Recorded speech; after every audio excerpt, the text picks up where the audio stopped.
Hey, what's up? This is Chosen, and it's going to be a Raid Shadow Legends video going over some of the news we're getting from Polarium about some of the events that are going to take place around different shards and 2x boosts, and why this may be a little bit of a bait, and you may want to be a little bit careful before YOLOing a bunch of shards this weekend, even though they've got some decent stuff going on. Let's get into it.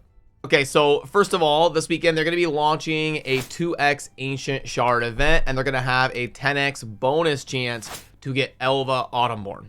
And Elva is honestly an incredible champion, so this is not an indictment on Elva, but I want you to just keep in mind that we are probably going to be getting the fusion announced either late this week or into next week. Polarium's definitely going to do a holiday fusion. They've done one every single year. Started with Torment in 2019. They've had like Pixneal, and they've had a different range of good to meh champions as part of a holiday fusion. I believe last year they had like Nishok in this time frame in like December, January, around there during the holiday season, which was a pretty good one. And they hit like a stride there where there was a bunch of good ones. So hopefully they'll give us a good holiday fusion, and that's something you want to keep in mind, because I'm sure they're going to do summoning and requirements that are going to be part of being able to acquire the holiday fusion.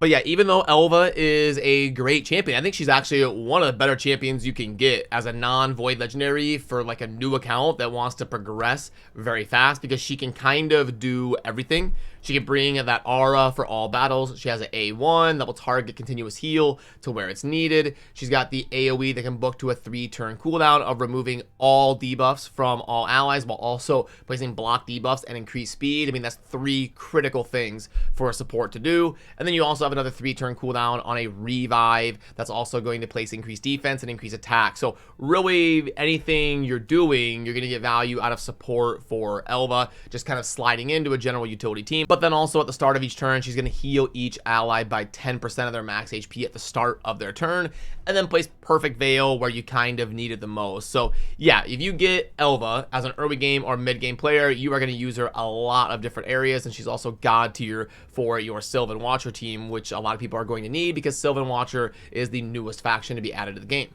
And this is an old chart that I made. I want to get an updated one for not only Sacreds, but Ancient Shards. I'm going to add that to the list. I want to get this up to date and have it span across the different shards because they have different rates and everything. But I want to put 10Xs into perspective for you. This is going to be a chart that I made when they were doing a Kymar 10X, because obviously Prince Kymar is one of the most desired champions in the game, who unlocks a bunch of different compositions of things that you're trying to do with speedrunning, PvP, and everything. So when there was a Kymar event, I really wanted to dive in and get a robust chart out there to let people know what the expectations should be. But this shows you how underwhelming 10Xs are and why Polarium is trying things like the progressive chance, where it goes like 15, 25X, etc. So if you're pulling for a specific champion during a 10X, you can see here that on Kymar, if I pull 80 Sacreds, I am 50-50 to get him out of a 10X, and that's 80 Sacreds. So now imagine Ancient Shards and what this chart would be if you're going after a specific legendary. So yes, it's great, and if you don't have an Elva, she would be an amazing champion to add to your roster, but you are going to have to pull a ton of Ancient Shards to even get a 50-50 chance of acquiring Elva and actually targeting that legendary. So if you are going to pull Ancient Shards, because of the 2x weekend and then the 10x for Elva puts you over the top, just temper your expectations that it is still going to be a very long shot to actually proc the 10x for Elva. But to be fair, it's not impossible, because I have done it myself. There was a 10x for Theodore, and I was like, oh, I really want Theodore because he'd be a really fun one to build some speed teams and detonating poisons and stuff. So I pulled during a 10x for Theodore, and I did actually proc it, and I got him. So it is possible, but I just want to let you know it's not something you should expect or think it's some massive chance to get Elva. But then they're also going to be doing a 24-hour event that is going to be a 10x on Sacred Shards for Zena Warrior Princess, and that would be a little bit more relative to that Prince Kymar chart that I had pulled up, where it shows the odds of a 10x champion over the course of different Sacred Shards, and the event for Zena is going to be in Sacred Shards. And if anything, the odds have gotten a little bit worse since I made that chart, because obviously the more champions they introduce, the less overall impact that a 10x is going to have, and it's why 10x's are a lot better for void shards, because there's a lot less void legendaries. So if they're doing a 10x for like a Crisia or something, you have a much better chance of proccing the 10x when you summon a legendary versus an event like this where it's a non-void like for Prince Kaimar, or in this case this weekend, well, not this weekend, they're doing it on Thursday for 24 hours for Zena. And again, Zena is an awesome champion. I think she's a lot of fun. I'm still going to be debating over the next few weeks if I go after actually getting Zena or not. It does leave a little bit of a sour taste in my mouth to have to flat out buy the champion. So I haven't pulled the trigger on it yet, but it's something I'm considering. I did some polling here on the channel, and there was a lot of answers on both sides of it. So I'll continue to keep an eye on the layout here and see if it's something I'll go after. She's still kind of sitting there on my pass right here. I'm kind of ready. I'm going to finish this pretty soon, just kind of passively playing raid. I'm going to complete the 25 levels, but I haven't actually bought in the elite pass to get the Zena. And yeah, like I said, I think she is a really good champion. It's just the odds are too low on a 10x for me to pull, and I don't believe they're going to be boosting Sacred Shards this weekend. There's not going to be like a 2x for them. The 2x is just going to be applying to the Ancient Shards. And I know for me personally, I need to probably chill a little bit until we see what the Holiday Fusion is going to be, because I pulled for Valkanen to do the guaranteed 100 Void event, and then I also had to pull a bunch of Ancients. It was like 82 or something to go after enough points to get my Torment, and I got absolutely bamboozled on both of those pulls and got absolutely nothing other than what I was guaranteed to get, whether it was the Valkanen at 100 or the snow points after 82 Ancients.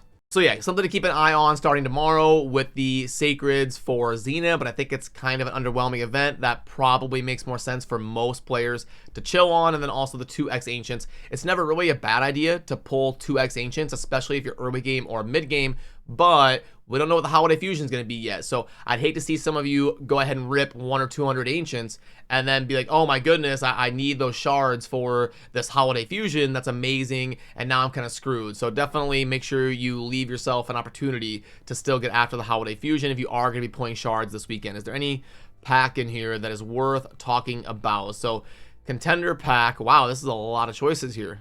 Okay, and after playing around with this for a few seconds, it looks like you, okay, so the first two are different than the second two. For a lot of people, it would probably be something like this. I mean, you can never have enough legendary books. Something like that, or maybe something like this, like, possibly. $30 though is just too brutal. The numbers aren't high enough for $30.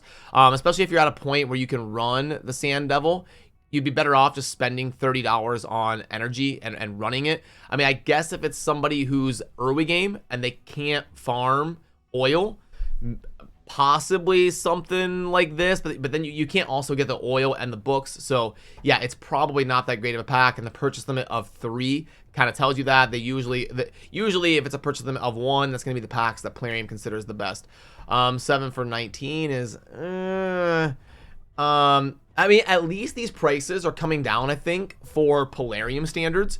I believe, correct me if I'm wrong, but I believe years ago, these offers, like this one Sacred, would have been $25, and then these Void Shards would have been 7 for 25, something like that. Like both of these would have been 25 instead of 20, so at least they're starting to come down to earth a little bit, I think. Primals still going for 5 a piece right here. Again, I believe when Primal Shards launched, they were $10 a piece, so it's good that they are at least heading in the right direction. Still overpriced in my opinion. I wish we would get the 101% mini mix packs available, but those are not there. Immortal, $10 for, yeah, no, so I don't see anything that would be like above average in a significant enough fashion to really drive some hype in terms of a pack going on in the shop right now. And also, while we're here, make sure you are keeping pace with your snow points if you're going for Torment, because the Ice Golem Turn Attack tournament is going to be ending today. And then also, we've only got about a day and a half left on our Shadowkin. Now, I did want to talk about the Shadowkin.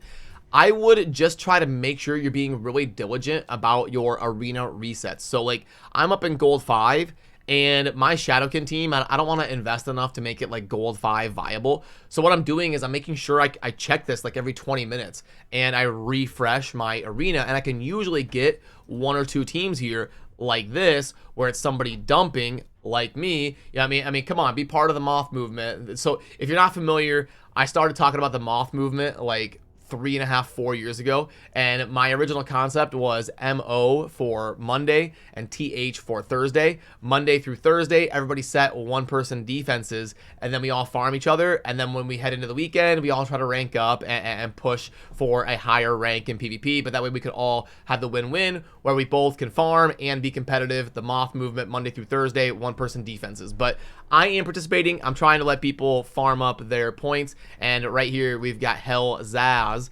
participating as well. So this is what I do. I just put together like this Michinaki, Kyoku, Lady Kimmy, Genbo team. It's nothing amazing. It's probably only like gold 2 viable, but what I do is I just make sure I'm diligent about those resets and check this as often as I can, and I should be able to get enough progress to actually finish and keep pace with the snow tournament. You can see here I'm already at 480 out of 660. So yeah, I'll definitely hit it. Like by the end of the day today, and then by the end of the day tomorrow, I could probably get to 700 or 800 pretty easily, just being diligent about my resets. So definitely a tip you're gonna want to pay attention to over the next day and a half if you're going for that tournament.